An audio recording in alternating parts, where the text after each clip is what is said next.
10টা টাকা নিলাম। কানে কথা যায় না নাকি? শুনেছি। কেন নিলাম? শুধবে না? শুধিয়েছি কখনো?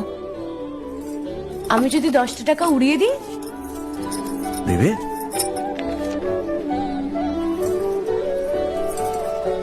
আমি তবে যাই। আমরা থিয়েটার দেখতে যাচ্ছি। তুমি কি শুনলে আমি কি বললাম? বড় জ্বালাচ্ছ ললিতা।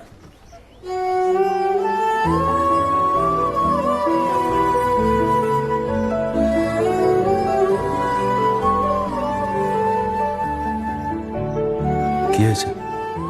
আমরা সবাই থিয়েটার দেখতে যাচ্ছি। আমরা বলতে? আমি, কালী, চারু। চারুকে চেনো? ওই যে পাড়ার মোড়ের বাড়ির আমার বন্ধুর ব্রাহ্মবাড়ি। হ্যাঁ, ওই চারু, চারুর মা আর ওর মামা।